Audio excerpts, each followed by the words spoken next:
언니, 언제까지 그렇게 힘들게 살 거야?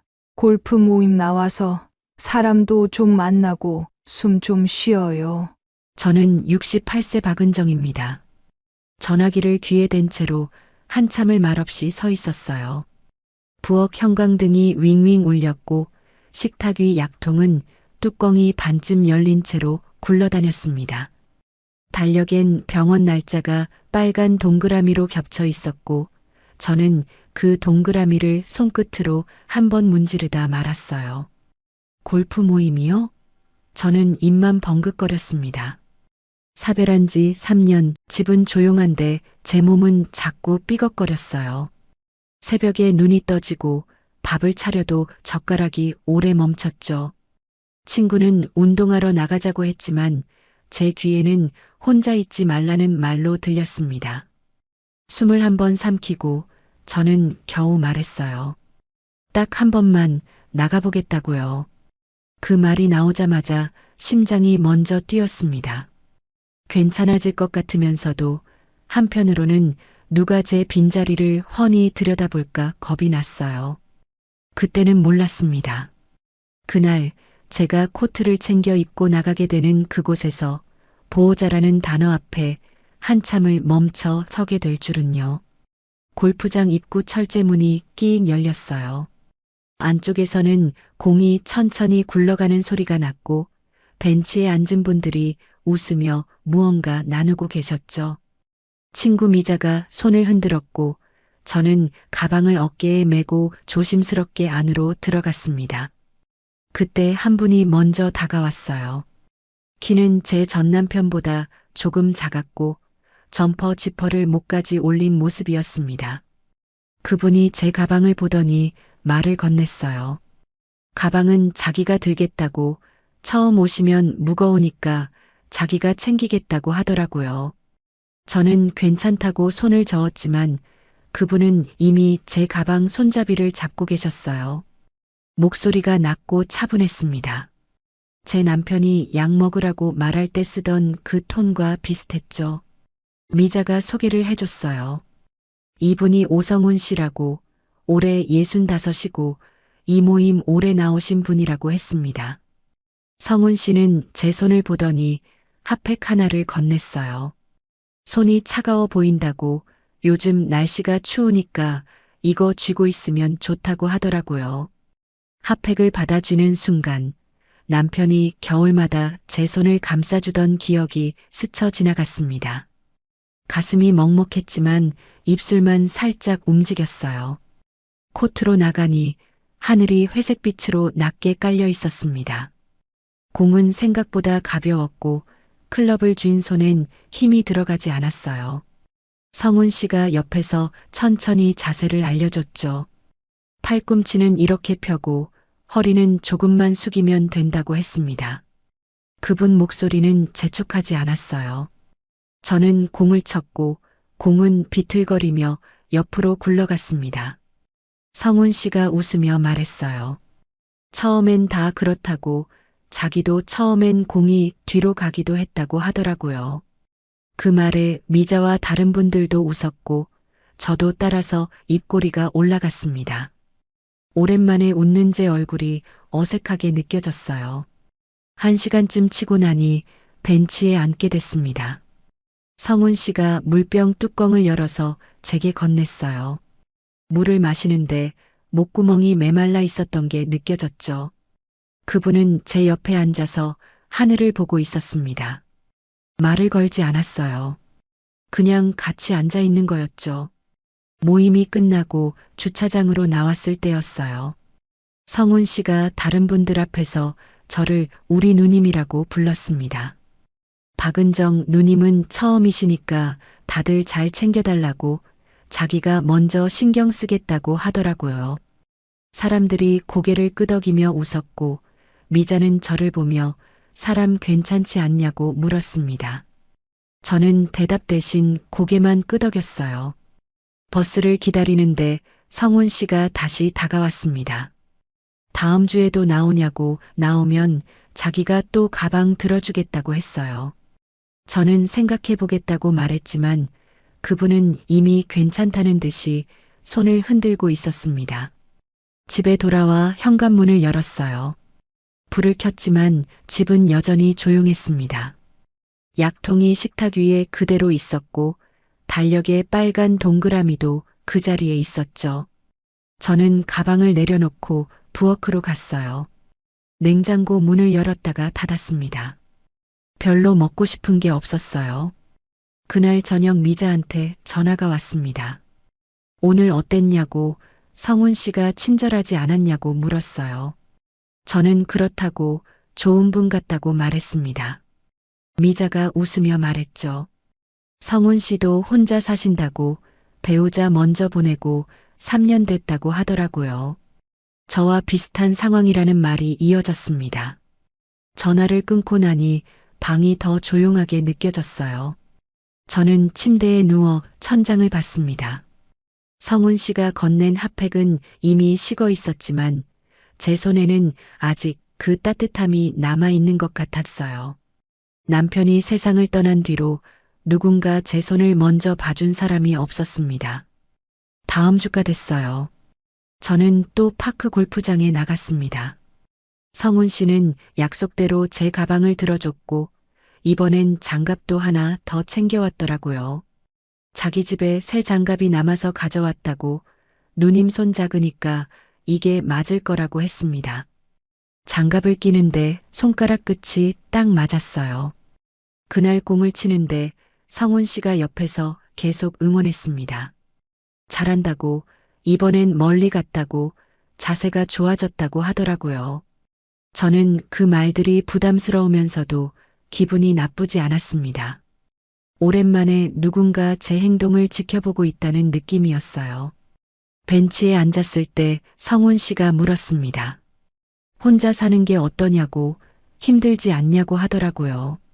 저는 잠깐 멈칫했다가 괜찮다고 대답했어요. 그분이 고개를 끄덕이며 말했습니다. 자기도 처음엔 힘들었다고, 그런데 사람 만나고 이렇게 나오니까 숨통이 트이더라고 했죠. 그 말을 들으니 가슴이 조금 뜨거워졌어요. 저도 그랬거든요.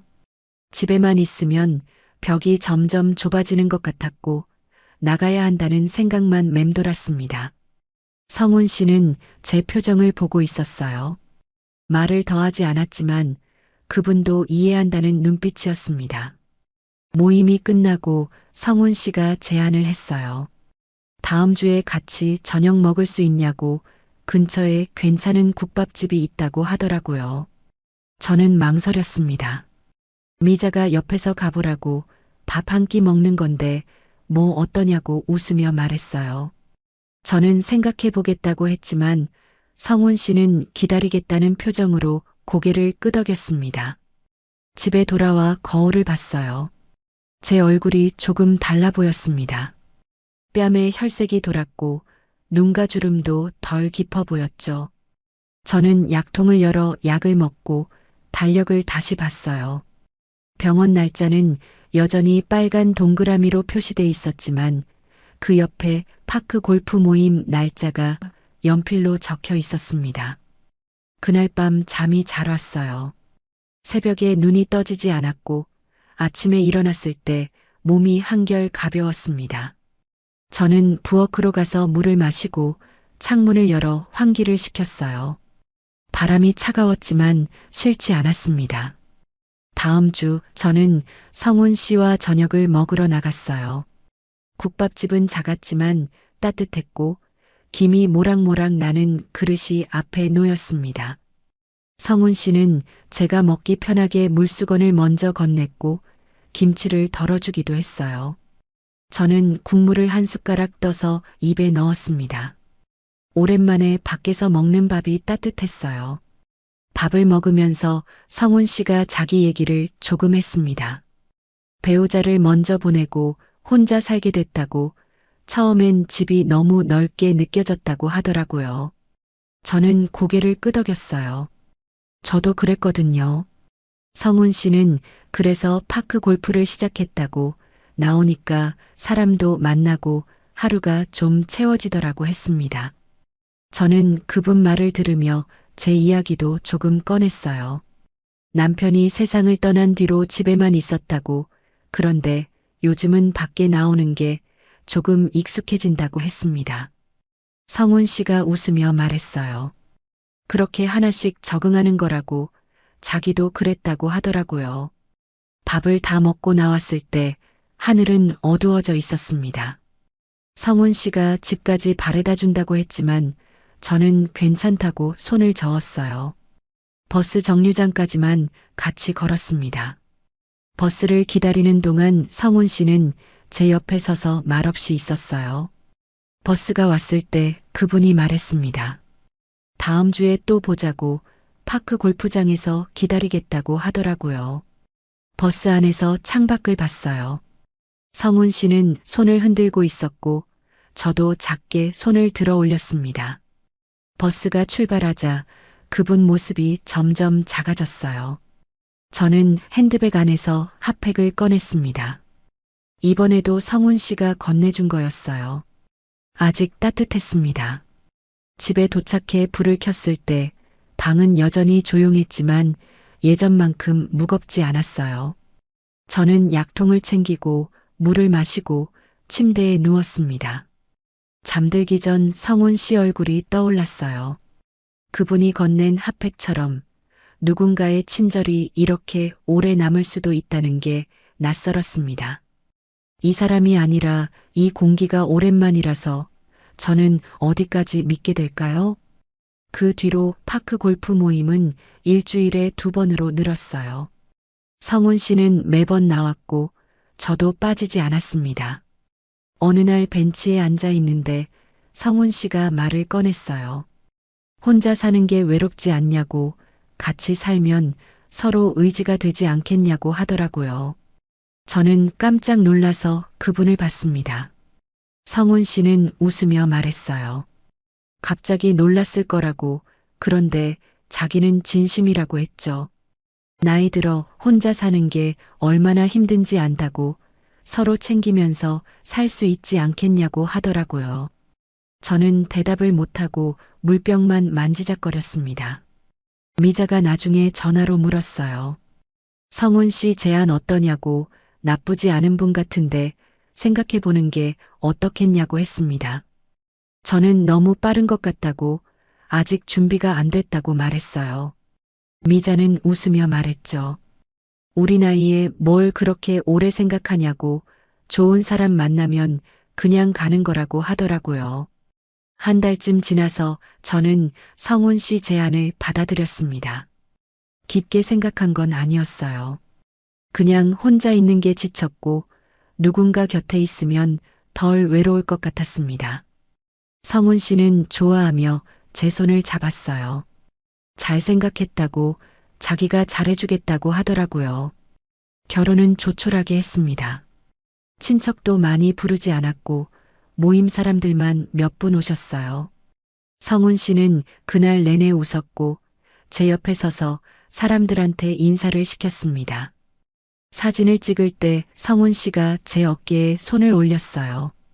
무겁지 않았지만 어색했습니다. 신혼집은 성훈 씨 집으로 정했어요. 제 집보다 넓었고 햇빛도 잘 들었습니다. 짐을 옮기는 날 성훈 씨가 도와줬지만 제 물건은 생각보다 적었어요. 옷 몇 벌, 약통, 그리고 남편 사진 액자 하나였습니다. 성훈 씨는 사진을 보더니 잠깐 말이 없었지만 곧 괜찮다며 거실 선반에 놓으라고 했어요. 첫날 밤은 조용했습니다. 저는 새 이불을 덮고 누웠지만 잠이 오지 않았어요. 성훈 씨는 옆에서 코를 골았고 저는 천장을 보며 남편 생각을 했습니다. 남편이 살아있었으면 이 자리에 누가 있을까, 그런 생각이 자꾸 들었어요. 아침에 일어나 밥을 차렸습니다. 성훈 씨는 식탁에 앉아 신문을 받고 저는 국을 데우고 반찬을 꺼냈어요. 밥을 먹는 동안 성훈 씨는 말이 없었습니다. 신문만 넘기고 젓가락으로 반찬을 집어 먹을 뿐이었어요. 저는 물을 따라드리며 물었습니다. 간은 괜찮냐고, 더 필요한 반찬 있냐고 했죠. 성훈 씨는 고개만 끄덕이고 신문을 계속 봤습니다. 파크 골프 모임에 나가면 성훈 씨는 달랐어요. 제 물병 뚜껑을 열어주고 천천히 치라고 말하고 사람들 앞에서 저를 챙겼습니다. 사진을 찍을 때도 제 어깨에 손을 올리고 우리 아내라고 소개했어요. 사람들은 웃으며 부러워했고 미자는 저한테 눈을 찡긋하며 잘 됐다고 했습니다. 하지만 집에 돌아오면 달랐어요. 현관문이 닫히는 순간 성훈 씨는 말이 줄었습니다. TV를 켜고 소파에 앉아 리모컨만 눌렀어요. 저는 부엌에서 설거지를 하고 빨래를 개고 약을 챙겼습니다. 성훈 씨는 제가 뭘 하든 TV만 봤어요. 어느 날 저녁 저는 오늘 좀 어지럽다고 말했습니다. 성훈 씨는 TV를 보다가 응 하고만 대답했어요. 저는 다시 말했죠. 병원에 가봐야 할 것 같다고, 약이 떨어져서 처방받아야 한다고 했습니다. 성훈 씨는 그제야 고개를 돌렸지만 그냥 알아서 다녀오라고만 하더라고요. 밤이 되면 저는 성훈 씨 코 고는 소리를 들으며 잠들었어요. 남편이 살아있을 땐 잠들기 전에 이야기를 나눴습니다. 오늘 뭐 했는지, 내일은 뭘 할 건지, 그런 사소한 대화들이었어요. 하지만 성훈 씨는 불을 끄면 바로 눈을 감았습니다. 한 달쯤 지나니 저는 말을 꺼내기 전에 숨을 삼키게 됐어요. 성훈 씨가 뭐라고 할까, 귀찮아할까, 그런 생각이 먼저 들었습니다. 밥을 차릴 때도 간을 맞추는 게 조심스러웠어요. 성훈 씨는 짜다거나 싱겁다고 직접 말하지 않았지만 표정으로 알 수 있었습니다. 어느 날 외출하려고 하니 성훈 씨가 말했어요. 추운데 목도리 하라고, 감기 걸리면 안 된다고 하더라고요. 저는 고맙다고 말하고 목도리를 둘렀습니다. 하지만 외출하고 돌아왔을 때 성훈 씨는 현관에서 신발을 벗는 소리만 냈어요. 어디 다녀왔냐고 묻지 않았습니다. 미자가 전화로 물었어요.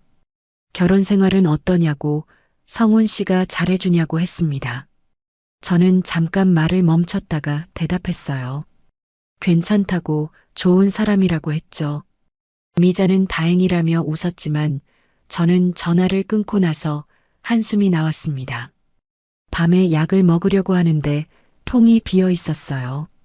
저는 성훈 씨한테 말했습니다.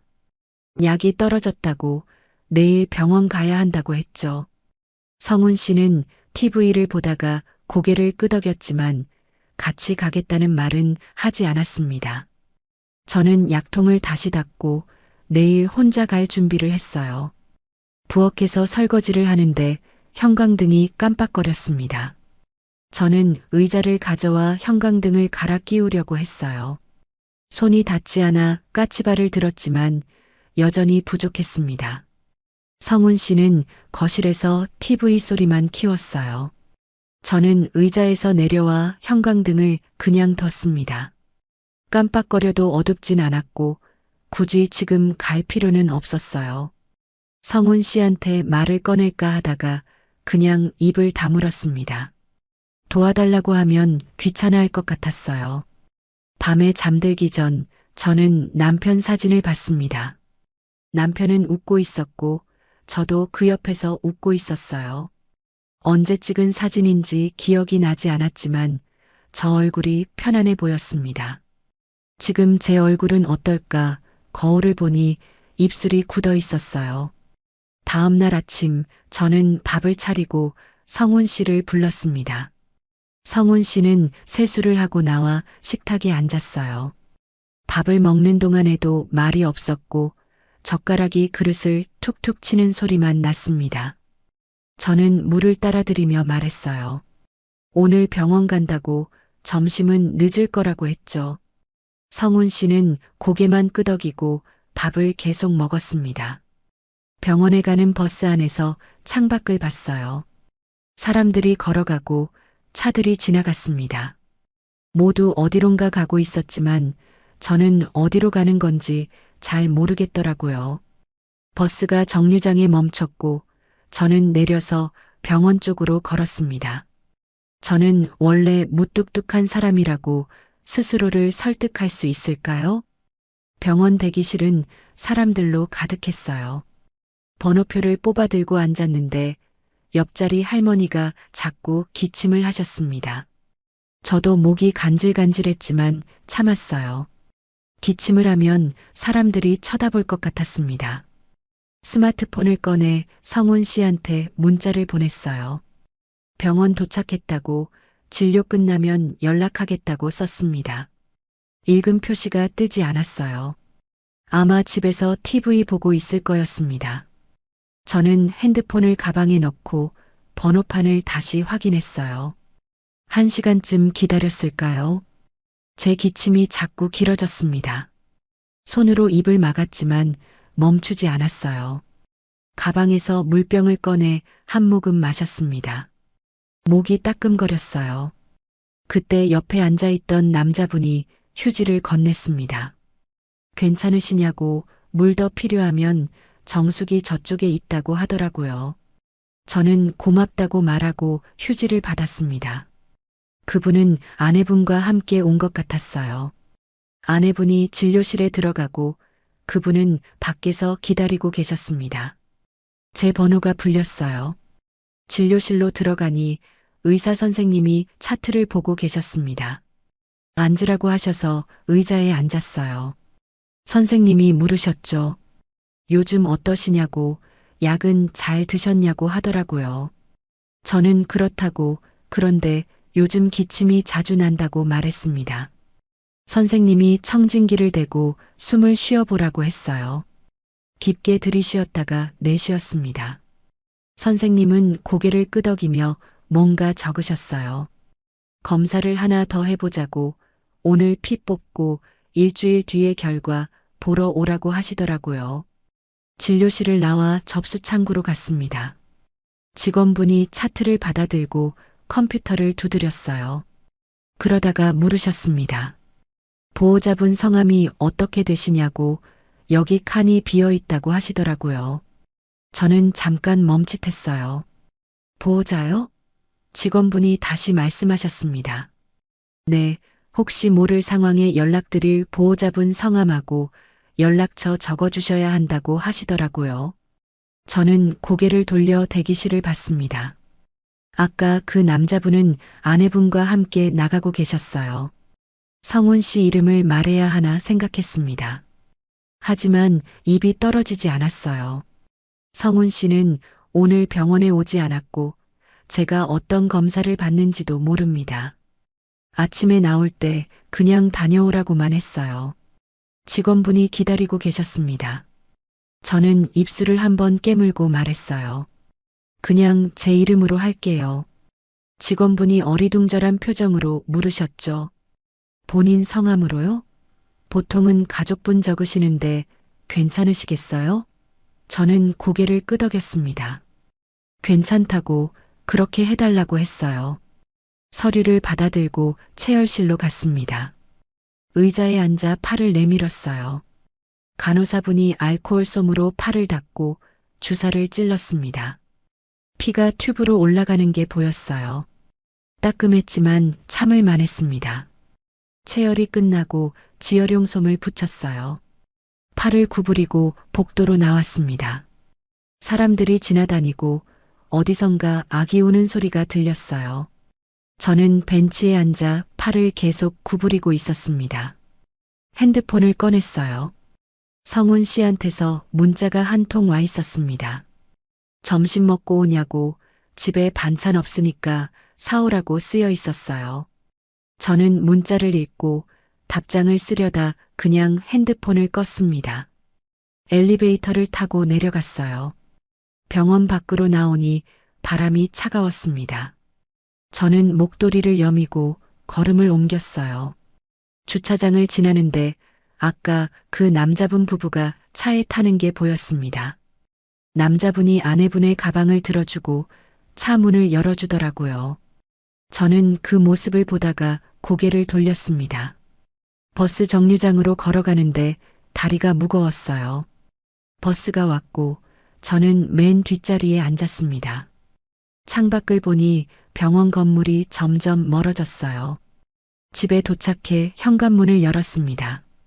성훈 씨는 소파에 앉아 TV를 보고 있었어요.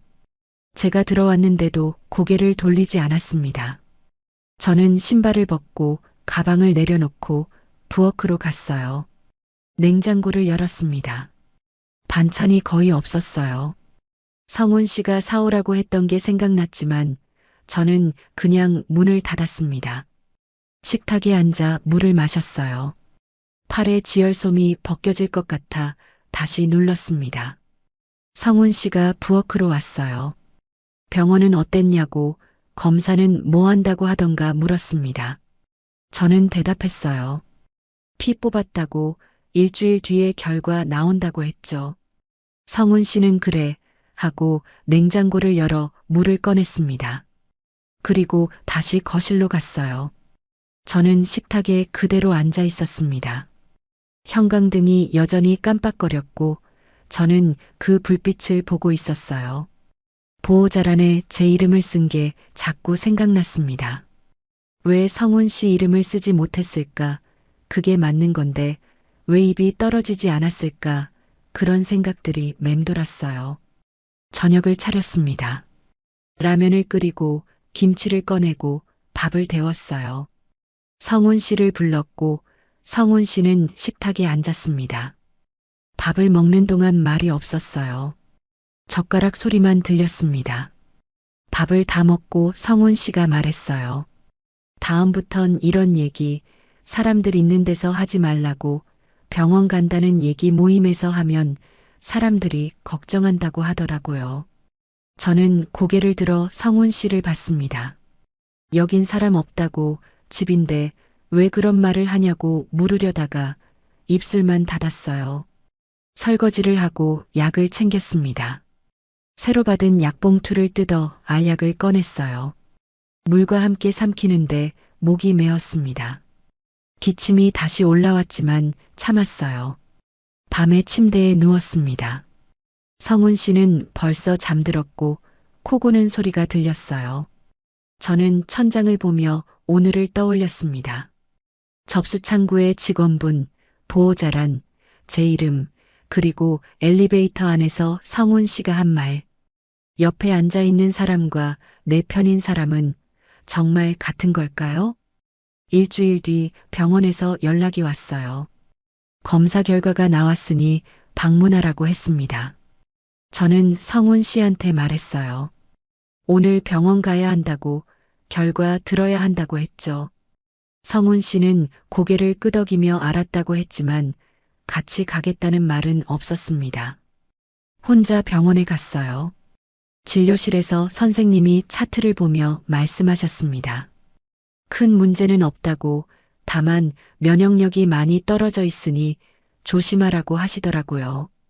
약을 바꿔서 처방해 주셨고 한 달 뒤에 다시 오라고 했습니다.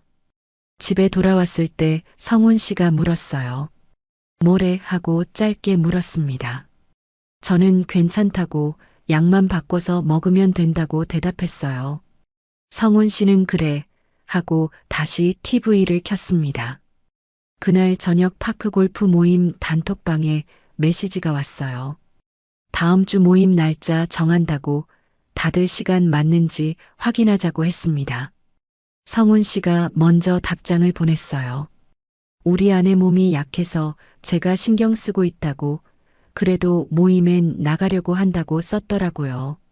메시지 밑에 이모티콘이 줄줄이 달렸습니다. 따뜻한 남편이라고, 부럽다고, 잘 챙겨달라고 하는 말들이 올라왔어요. 저는 핸드폰을 보다가 화면을 껐습니다. 성훈 씨는 옆에서 웃으며 메시지를 더 보고 있었어요. 다음 주 모임 날이 됐습니다. 파크 골프장에 나가니 사람들이 반갑게 인사했어요. 성훈 씨는 제 가방을 들어주고 사람들 앞에서 제 팔을 살짝 잡았습니다. 천천히 걸으라고, 무리하지 말라고 하더라고요. 미자가 웃으며 말했어요. 성훈 씨가 정말 잘한다고, 저보고 복 받았다고 했습니다. 벤치에 앉았을 때 성훈 씨가 물병을 건넸어요. 물 마시라고, 목마르면 안 된다고 했습니다. 저는 물을 받아 마셨고 사람들은 그 모습을 보며 고개를 끄덕였어요.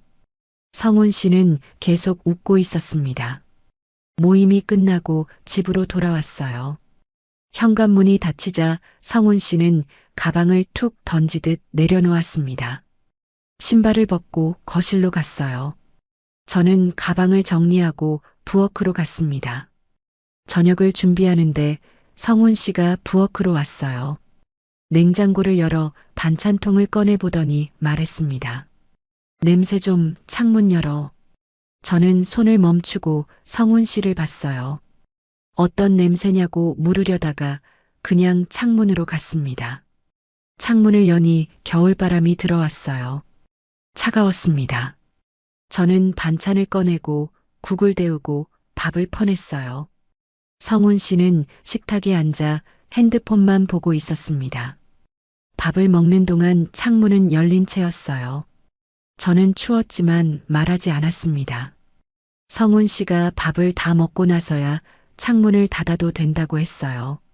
저는 일어나서 창문을 닫았습니다. 손이 시려왔어요. 설거지를 하는데 성훈 씨가 거실에서 전화를 받았습니다. 모임 사람 중 한 분인 것 같았어요. 성훈 씨는 크게 웃으며 말했어요. 아내 건강이 안 좋아서 자기가 많이 신경 쓴다고, 그래도 모임 나오는 걸 좋아해서 계속 데려간다고 하더라고요. 저는 설거지하는 손을 멈췄습니다. 수돗물 소리만 들렸어요.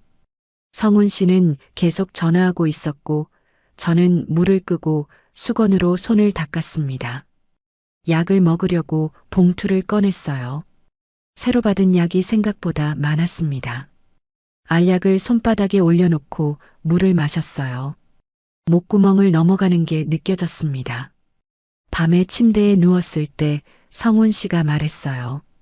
내일은 집에 있으라고, 밖에 나가면 피곤할 거라고 하더라고요. 저는 대답하지 않았습니다. 성훈 씨는 불을 끄고 눈을 감았어요. 저는 어둠 속에서 천장을 봤습니다. 성훈 씨 코 고는 소리가 들렸고 저는 이불을 목까지 끌어올렸어요. 몸이 따뜻해지지 않았습니다. 다음 날 아침 밥을 차리는데 손에 힘이 없었어요. 국을 뜨다가 국자를 놓칠 뻔했습니다. 성훈 씨는 식탁에 앉아 신문을 보고 있었어요. 저는 밥그릇을 놓고 반찬을 꺼냈습니다. 밥을 먹다가 성훈 씨가 말했어요. 오늘 청소 좀 해두라고, 먼지가 보인다고 하더라고요. 저는 고개를 끄덕였습니다. 성훈 씨는 밥을 다 먹고 설거지는 나중에 하라고 말하며 나갔어요. 혼자 남은 부엌에서 저는 그릇을 바라봤습니다. 설거지를 시작했지만 손이 자꾸 떨렸어요. 그릇 하나가 미끄러져 싱크대에 부딪혔습니다. 깨지지는 않았지만 소리가 컸어요. 청소를 했습니다. 거실을 쓸고 걸레질을 하고 먼지를 닦았어요. 중간에 어지럼이 올라왔지만 앉지 않았습니다. 그냥 벽에 손을 짚고 숨을 고르고 다시 청소를 계속했어요. 오후가 됐을 때 미자한테서 전화가 왔습니다. 요즘 어떠냐고, 성훈 씨가 잘해주냐고 물었어요. 저는 잠깐 말을 멈췄다가 대답했습니다. 그렇다고 챙겨준다고 했어요. 미자는 다행이라며 웃었습니다. 전화를 끊고 소파에 앉았어요. 청소는 다 끝났지만 몸이 무거웠습니다. 약을 먹어야 할 시간이었지만 일어나기 싫었어요. 그냥 소파에 기대 눈을 감았습니다. 성훈 씨가 돌아온 건 저녁 때였어요. 집안을 둘러보더니 고개를 끄덕였습니다. 청소 잘했다고, 이렇게 해야 한다고 하더라고요. 저는 저녁을 차리러 부엌으로 갔어요. 밥을 하는 동안 성훈 씨는 거실에서 TV를 켰습니다. 뉴스가 나왔고 아나운서 목소리가 부엌까지 들렸어요. 저는 국을 끓이고 생선을 구웠습니다. 연기가 올라왔지만 환풍기를 켜지 않았어요. 성훈 씨가 시끄럽다고 할 것 같았습니다. 저녁을 먹는 동안 성훈 씨가 물었어요. 약은 잘 챙겨 먹냐고, 병원에서 뭐라고 했냐고 했습니다. 저는 대답했어요. 약 잘 먹고 있다고, 병원에선 괜찮다고 했다고 말했습니다. 성훈 씨는 그럼 됐다며 밥을 계속 먹었어요. 밥을 다 먹고 설거지를 하는데 성훈 씨가 말했습니다. 다음 주 모임 때 사진 찍는다고 옷 좀 괜찮은 걸 입으라고 하더라고요. 저는 알았다고 대답했습니다. 성훈 씨는 사람들한테 좋게 보여야 한다고 자기 얼굴도 있으니까 신경 쓰라고 했어요. 그날 밤 옷장을 열어 옷을 봤습니다. 괜찮은 옷이 별로 없었어요. 남편이 사줬던 코트 하나가 있었지만 요즘은 잘 입지 않았습니다. 저는 옷장을 닫고 침대에 누웠어요. 성훈 씨는 벌써 잠들어 있었습니다. 코 고는 소리가 규칙적으로 들렸어요. 저는 그 소리를 들으며 눈을 감았습니다. 잠이 오지 않았어요. 다음 날도 그 다음 날도 비슷했습니다. 밥을 차리고 청소를 하고 약을 먹고 저녁을 준비했어요. 성훈 씨는 밖에 나가면 다정했지만 집에선 말이 짧았습니다. 저는 점점 말을 아끼게 됐어요. 파크 골프 모임 날이 다시 왔습니다. 성훈 씨는 제 코트를 챙겨주고 모자도 씌워줬어요. 사람들 앞에서였습니다. 미자가 웃으며 말했어요. 성훈 씨가 정말 세심하다고 저보고 감사할 줄 알아야 한다고 했습니다. 저는 웃으며 고개를 끄덕였어요. 사진을 찍을 때 성훈 씨가 제 어깨에 팔을 올렸습니다. 활짝 웃으며 카메라를 봤어요. 저도 웃었지만 입술만 올라갔습니다. 사진사가 하나 더 찍자고 해서 다시 웃었어요. 집으로 돌아오는 길 버스 안에서 성훈 씨가 말했습니다. 사진 잘 나왔다고 단톡방에 올리면 사람들이 좋아할 거라고 하더라고요. 저는 창밖을 보며 대답하지 않았습니다. 밤에 단톡방에 사진이 올라왔어요. 성훈 씨가 올린 거였습니다. 사진 밑에 댓글이 달렸어요. 부부 사이가 좋아 보인다고, 보기 좋다고, 행복해 보인다고 했습니다. 저는 핸드폰을 내려놓고 약을 먹으러 갔어요. 약봉투를 뜯는데 손이 떨렸습니다. 알약이 바닥에 떨어졌어요. 저는 주워 담고 다시 하나를 꺼냈습니다. 물과 함께 삼켰어요. 거울을 봤습니다. 제 얼굴이 야위어 보였어요. 뺨이 꺼지고 눈 밑에 그늘이 졌습니다. 저는 거울에서 눈을 떼고 불을 껐어요. 밖에선 좋은 남편인데 왜 제 집은 더 좁아지는 걸까요? 어느 날 아침이었어요. 밥을 차리는데 성훈 씨가 부엌으로 왔습니다. 어제 설거지 덜 했다고 싱크대에 그릇 하나 남아 있었다고 하더라고요. 저는 미처 못 봤다고 지금 할게요 라고 말했습니다. 성훈 씨는 그런 식으로 하지 말라고 제대로 하든지 말든지 하라고 했어요. 저는 대답하지 않았습니다. 그릇을 집어들고 설거지를 했어요. 성훈 씨는 거실로 나갔고 TV 소리만 커졌습니다. 밥을 먹는 동안 말이 없었어요. 젓가락 소리만 들렸습니다. 저는 밥을 다 먹고 일어나려는데 성훈 씨가 말했어요. 앉아 하고 짧게 말했습니다. 저는 다시 앉았어요. 성훈 씨가 말했습니다. 요즘 예민하다고 그 얘긴 그만하자고 하더라고요. 무슨 얘기냐고 물으려 했지만 성훈 씨는 벌써 일어나고 있었습니다. 그냥 알아서들 하라는 말만 남기고 나갔어요. 저는 식탁에 앉아 있었습니다. 성훈 씨가 무슨 얘기를 하는 건지 잘 모르겠더라고요. 그냥 제가 뭔가 잘못한 것 같았습니다. 손이 떨렸어요. 그날 저녁 성훈 씨가 늦게 들어왔습니다. 저는 밥을 차려놓고 기다리고 있었어요. 성훈 씨는 식탁에 앉지 않고 냉장고를 열어 물을 꺼냈습니다. 밥 안 먹냐고 물으니 밖에서 먹었다고 하더라고요. 저는 혼자 밥을 먹었습니다. 국은 식어 있었고 반찬도 차갑게 굳어 있었어요. 입에 넣었지만 넘어가지 않았습니다. 저는 숟가락을 내려놓고 물을 마셨어요. 밤에 잠이 오지 않았습니다. 성훈 씨는 옆에서 자고 있었고 저는 천장만 보고 있었어요. 그 얘긴 그만하자는 말이 자꾸 맴돌았습니다. 어떤 얘기를 하지 말라는 건지 저는 뭘 잘못한 건지 알 수가 없었어요. 다음 날 아침 저는 캐리어를 꺼냈습니다. 옷 몇 벌과 약통을 넣었어요. 성훈 씨는 출근한 뒤였고 집은 조용했습니다. 저는 캐리어 손잡이를 잡고 현관으로 갔어요. 현관문 앞에서 한참 서 있었습니다. 손잡이를 잡았지만 돌리지 못했어요. 나가면 뭐가 달라질까 그런 생각이 들었습니다. 하지만 여기 있으면 숨이 막힐 것 같았어요. 잠금쇠를 걸었습니다. 손이 떨렸어요. 딸깍 소리가 크게 들렸고 저는 캐리어를 끌고 계단을 내려갔습니다. 부동산에 가서 단기 원룸을 알아봤어요.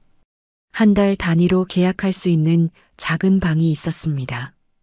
보증금도 적었고 가구도 갖춰져 있었어요.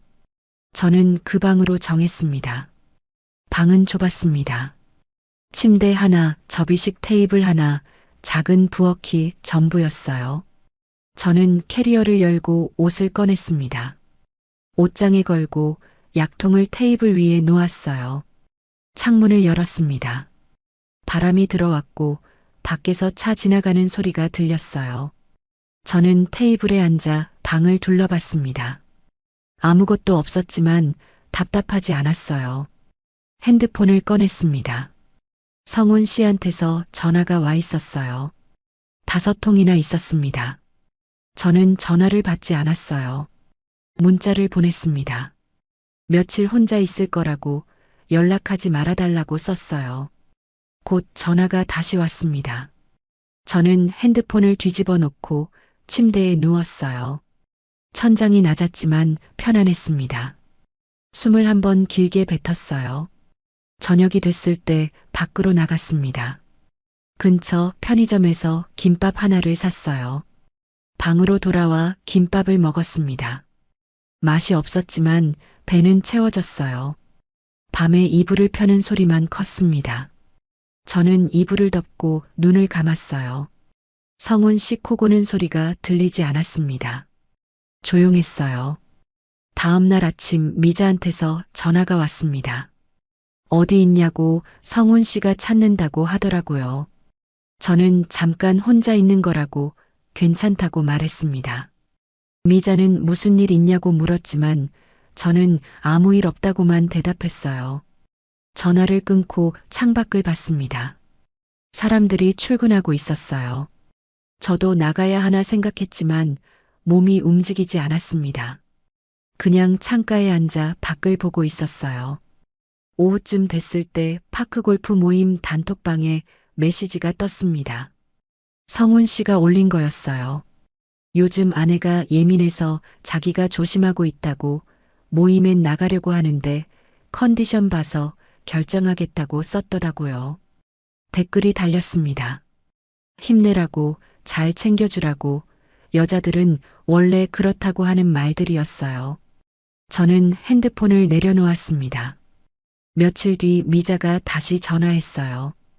언니 어디 아프냐고 사람들이 걱정한다고 했습니다. 저는 아프지 않다고 그냥 좀 쉬고 있다고 말했어요. 미자가 물었습니다. 성훈 씨랑 무슨 일 있냐고 왜 그렇게 됐냐고 하더라고요. 저는 대답하지 못했습니다.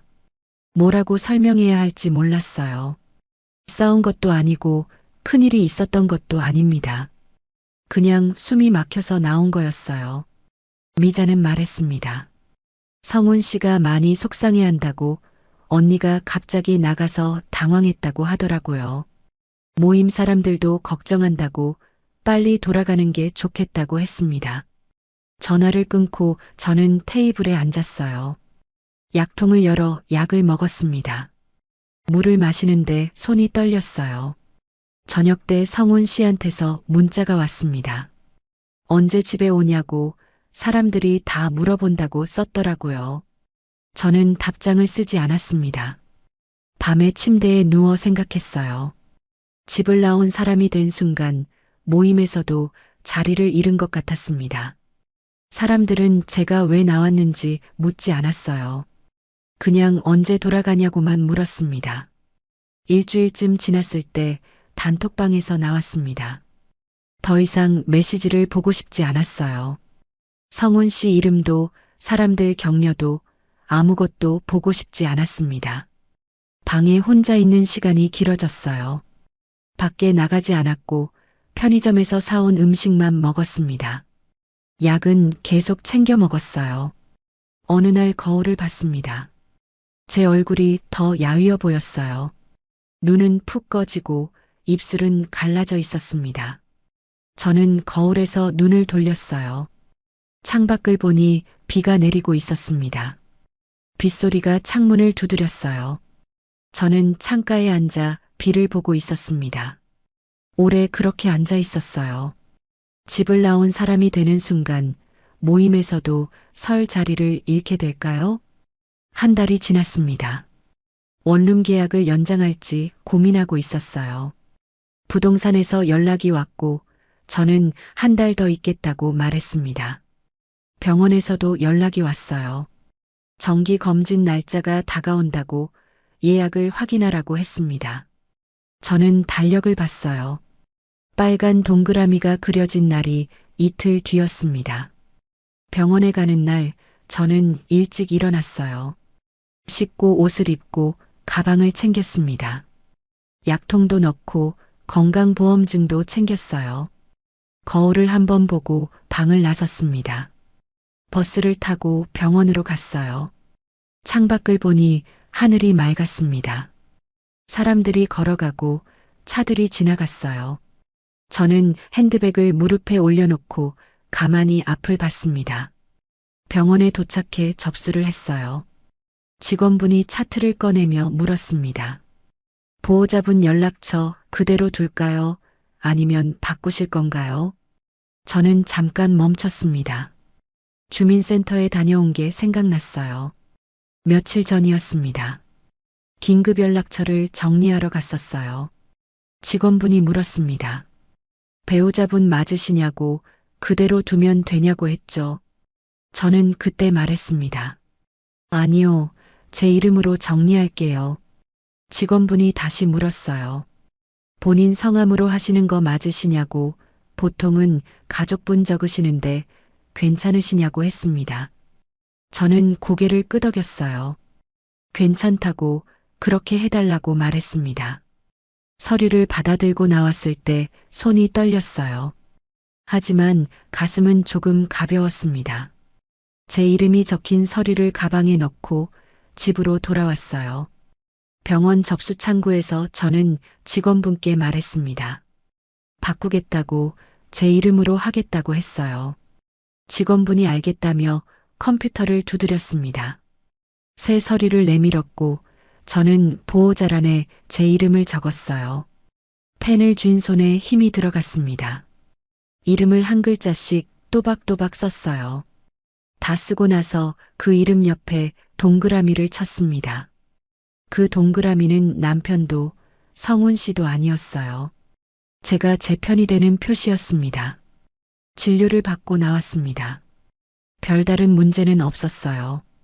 약만 계속 먹으면 된다고 한 달 뒤에 다시 오라고 했습니다. 저는 약봉투를 받아들고 밖으로 나왔어요. 병원 밖에 나오니 햇빛이 눈부셨습니다. 저는 잠깐 서서 하늘을 봤어요. 구름이 천천히 흘러가고 있었습니다. 걸으면서 생각했어요. 누군가의 평판이 아니라 제 숨이 먼저라는 걸 이제야 알게 됐다고요. 사람들이 뭐라고 하든 성훈 씨가 뭐라고 말하든 저는 제가 숨 쉴 수 있는 곳에 있어야 한다는 걸 느꼈습니다. 파크 골프장 앞을 지나갔어요.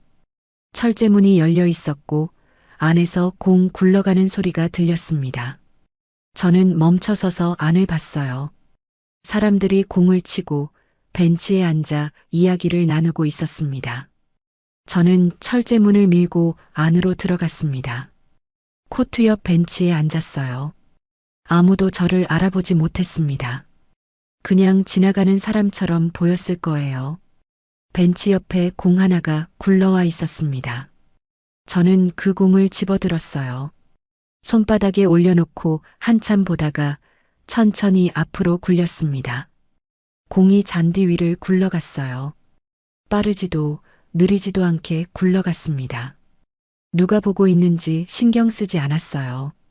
잘 치고 있는지, 자세가 맞는지, 그런 것도 중요하지 않았습니다. 그냥 제 숨에 맞춰서 공을 보냈어요. 공이 멈췄습니다. 저는 벤치에서 일어났어요. 천천히 걸어서 코트를 빠져나왔습니다. 철제문을 지날 때 뒤돌아보지 않았어요. 공 굴러가는 소리와 웃음소리가 뒤에서 들렸지만 저는 그냥 앞을 보고 걸었습니다. 원룸으로 가는 길은 멀지 않았어요. 천천히 걸었습니다. 급할 것도 없었고 누굴 만날 약속도 없었어요. 저는 제 걸음에 맞춰 걸었습니다. 방에 도착해 문을 열었습니다. 좁은 방이었지만 숨이 막히지 않았어요. 가방을 내려놓고 신발을 벗었습니다. 테이블에 앉아 약봉투를 꺼냈어요. 오늘 받은 새 약들이었습니다. 하나씩 꺼내 약통에 정리했어요. 물을 한 잔 따라 마셨습니다. 창문을 열었습니다. 바람이 들어왔어요. 커튼이 흔들렸습니다.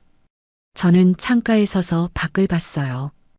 해가 지고 있었습니다. 핸드폰을 꺼냈습니다. 성훈 씨한테서 문자가 와 있었어요. 집에 언제 오냐고, 이제 그만 돌아오라고 썼더라고요. 저는 문자를 읽고 답장을 쓰지 않았습니다. 미자한테서도 문자가 와 있었어요. 언니 괜찮냐고 모임 사람들이 보고 싶어 한다고 했습니다.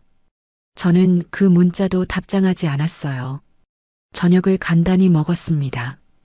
라면을 끓이고 김치를 곁들였어요. 혼자 먹는 밥이었지만 편했습니다. 설거지를 하고 약을 먹었어요. 알약을 삼킬 때 목이 메지 않았습니다. 물과 함께 천천히 넘어갔어요. 밤이 됐습니다. 저는 침대에 누워 천장을 봤어요. 조용했습니다. 누구 코 고는 소리도 TV 소리도 들리지 않았어요. 저는 눈을 감았습니다. 잠들기 전 생각했어요. 제가 마지막까지 붙잡는 건 사람이 아니라 제 이름일 수도 있다고요. 누군가의 아내도 누군가의 누나도 아니라 그냥 박은정이라는 이름으로 살 수도 있다고요. 아침에 일어났을 때 햇빛이 창문으로 들어오고 있었습니다. 저는 일어나 커튼을 열었어요. 밖에선 사람들이 출근하고 차들이 지나가고 있었습니다. 부엌으로 가서 물을 끓였어요. 차 한 잔을 우려 마셨습니다. 따뜻했어요. 테이블에 앉아 차를 마시며 오늘 뭘 할지 생각했습니다. 가방에서 병원 서류를 꺼냈어요. 보호자란에 적힌 제 이름을 봤습니다. 또박또박 쓴 글씨가 선명했어요. 저는 서류를 다시 넣고 달력을 펼쳤습니다. 다음 병원 날짜에 빨간 동그라미를 그렸어요. 그 옆에 작게 제 이름을 적었습니다. 펜 뚜껑을 닫고 달력을 덮었어요. 창밖을 봤습니다. 오늘도 맑았어요. 저는 옷을 입고 밖으로 나갔습니다. 어디로 갈지 정하지 않았지만 일단 걸었어요. 동네를 천천히 걸으며 주변을 둘러봤습니다. 작은 공원이 있었고 벤치에 할머니 한 분이 앉아 계셨어요. 저도 벤치에 앉았습니다. 할머니가 저를 보며 웃으셨어요. 저도 따라 웃었습니다. 한참 있다가 일어났습니다. 할머니께 인사하고 다시 걸었어요. 슈퍼에 들러 장을 조금 봤습니다. 야채 몇 개, 계란, 우유를 샀어요. 오랜만에 제대로 된 밥을 해먹고 싶었습니다. 방으로 돌아와 요리를 했어요. 간단한 찌개를 끓이고 계란을 부쳤습니다. 밥을 짓는 동안 부엌에 김이 올랐어요. 따뜻했습니다. 밥을 먹었습니다. 혼자 먹는 밥이었지만 맛있었어요. 천천히 씹으며 먹었습니다. 급하지 않았어요. 저녁이 됐을 때 창가에 앉았습니다. 해가 지고 있었어요. 하늘이 주황빛으로 물들고 건물 그림자가 길어졌습니다. 저는 그 풍경을 보며 차를 한 잔 더 마셨어요. 밤에 침대에 누웠습니다. 오늘 하루를 생각했어요. 특별한 일은 없었지만 편안했습니다. 파크 골프장에서 굴렸던 공이 생각났어요. 누가 보든 말든 제 숨에 맞춰 굴린 그 공이요. 저는 눈을 감고 잠들었어요. 제가 마지막까지 붙잡는 건 사람이 아니라 제 이름일 수 있을까요? 오늘 이야기 끝까지 들어주셔서 고맙습니다. 구독해 두시면 다음 사연도 과장 없이 있는 그대로 더 친절하게 들려드릴게요. 끝까지 보실 분들은 지금 화면 왼쪽 재생 목록부터 눌러서 같은 흐름의 사연들을 이어서 보세요. 그리고 오른쪽 추천 영상은 이 지옥이 시작된 첫 단추가 더 선명하게 나옵니다. 지금 바로 하나만 눌러주시면 그대로 이어집니다.